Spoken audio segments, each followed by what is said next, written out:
पिला माने आमे ये जो सेंटेंस ऊपर आलोचना करुथिबे वर्तमान आमे देखिबा सिंपल सेंटेंस बा सरल वाक्य केते प्रकार अछि सेटा चारि प्रकार बोली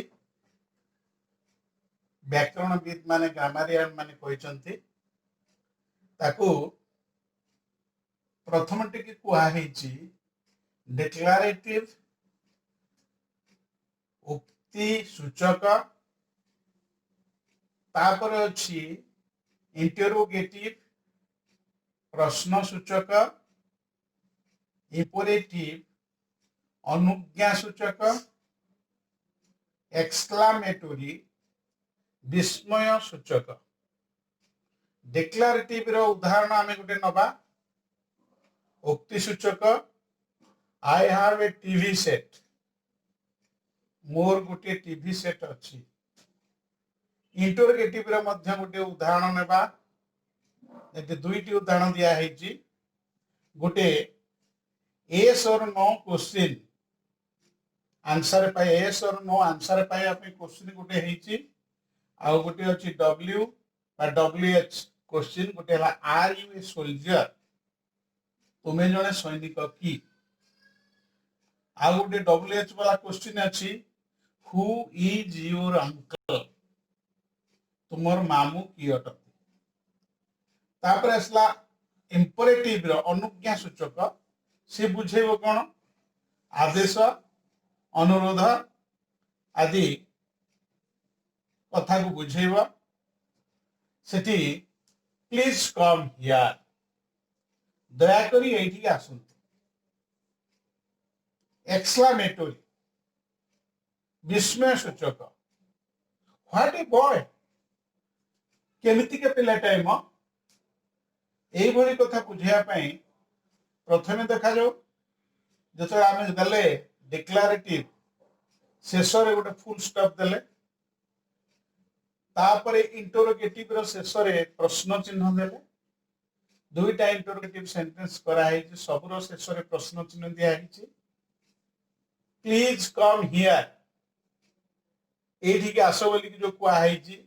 सेठी दिया है फुल स्टॉप आ एक्सक्लामेटरी दिया है व्हाट ए बॉय विस्मय सूचक चिन्ह दिया है तेणु आमे जते बेले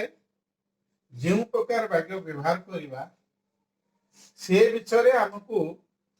अनुसंधिष्ट हवा को पड़िबो जे को जगह रे को चिन्ह हमको दबा के पंक्चुएशन चिन्ह दबा को पड़िबो से को आमे निहाती दबा दरकार से विषय में आगु को आलोचना करिबा वर्तमान आमे केवल साधारण भावे ए विषय देखिबा तापर आमे देखिबा वर्तमान प्रथमे आलोचना करिबा डिक्लेरेटिव सेंटेंसेस बा उक्ति सूचक वाक्य गुड़िक तार पैटर्न किमती अछि तार ढांचा तार रूप किमती अछि देखिबा प्रथमे आमे देखिले एसवी कौन हला subject and verb subject verb the girl came झियोटी आसिला द रिवर फ्लोज नदीटी बही जाउछि ये हला दुईटा मात्र एठी अछि सब्जेक्ट आ वर्ब एटो subject predicate there only verb अछि एठी देखिबा आ गुटे प्रकार अछि एसवीओ एस रे सब्जेक्ट वी रे वर्ब ओ रे ऑब्जेक्ट आमे देखिबा सब्जेक्ट कोन he found a 10 rupee note से गोटे 10 टंकिया नोट पाइला एठी कोन देखिले सब्जेक्ट अछि वर्ब अछि क्रिया अछि ऑब्जेक्ट अछि कोन पाइला तणु कर्म एटा कोंती ओडिया रे कर्म ऑब्जेक्ट कोन पाइला प्रश्न हबो 10 टंकिया नोट टे पाइला तापर उदाहरण नबा he will buy A motorcycle eighty subject बा कर्ता हला ही विल बाय किनिबो कौन किणिब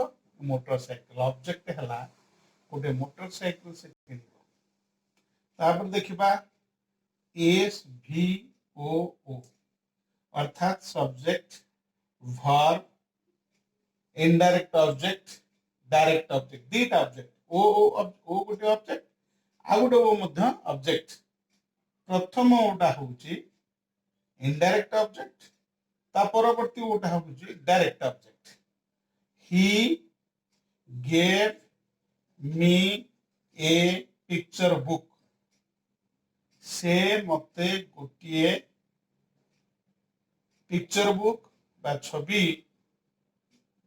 संबलित बही छवि थिबा गोटे बही थिबा पिक्चर बुक रे छवि बहुत छवि थिबा बहीटे मते पिक्चर बुक टे देले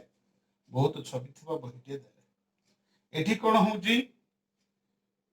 इनडायरेक्ट ऑब्जेक्ट रहउची आगे डायरेक्ट ऑब्जेक्ट होउची पछे कि जदि हमें इनडायरेक्ट ऑब्जेक्ट को आमे व्यवहार न करी सीधा पळेबा he gave a picture book से ही था डायरेक्ट ऑब्जेक्ट एटी दीटा थिबारु प्रथम मी मते देले मुख्य हो जे पिक्चर बुक किंतु मीटा हो जे गुण इनडायरेक्ट अछि तापर देखिबा next S V C subject verb complement Lalita is a doctor Lalita is a doctor it means Lalita जने डाक्तर अटंती एटी कॉम्प्लीमेंट कौन है ए डॉक्टर टा वाक्यटा को संपूर्ण कला जदि एटी ललिता होउची सब्जेक्ट इज होउची वर्ब ए डॉक्टर होउची कॉम्प्लीमेंट तेणु मोटामोटी भाव में आमे देखिबा डिक्लेरेटिव सेंटेंसेस को चारि भाग रे विभक्त करा जायछि तार चारोटी पैटर्न रही से चारोटी पैटर्न भितर फास्ट होउछि एस भी सब्जेक्ट थिबो वर्ब टे थिबो तापर कोन होउछि द्वितीय पैटर्न हला एस भी ओ सब्जेक्ट टे थिबो वर्ब टे थिबो ऑब्जेक्ट टे थिबो बा कर्म थिबो तापर थर्ड पैटर्न होउछि S V O subject verb indirect object and direct object सेटा रहिबो तापरे आसिला एस भी सी सब्जेक्ट टे थिबो तापरे वर्ब थिबो तापरे कॉम्प्लीमेंट थिबो एई गुडी को नै कि हमें डिक्लेरेटिव सेंटेंस तैयार करिबा हमें परवर्ती डिक्लेरेटिव सेंटेंस गुडी का तीनोटी घटना उपरे बा तीनोटी परिस्थिति रे व्यवहार करा जाय परिबो गोटे हला फैक्ट सत्य घटना बा सत्य कथा जोटा सत्य घटना टी अछि तापर ही परिबो उद्देश्य उद्देश्य रूपक ही परिबो तापर ओपिनियन ही परिबो फैक्ट हला कोन गोटे उदाहरण मु देई पारे गंगा नदी ओडिसा रो भारत रो बड़ नदी महानदी ओडिसा रो बड़ नदी the Mahanadi is the largest river longest river of Odisha एटा होची सत्य the sun rises in the east ए सब कथाटा फैक्ट बा सत्य घटना ऊपर आधारित होई थिबारु ताकू फैक्ट ए डिक्लेरेटिव सेंटेंस फैक्ट ऊपर भी जाई हबो तापर हमें पिला माने आगो को हमें ए डिक्लेरेटिव सेंटेंस ऊपर आमे अधिक आलोचना करिबे ठीक अछि धन्यवाद तुम मन दे टिके पढ़ तापर आगो पुणी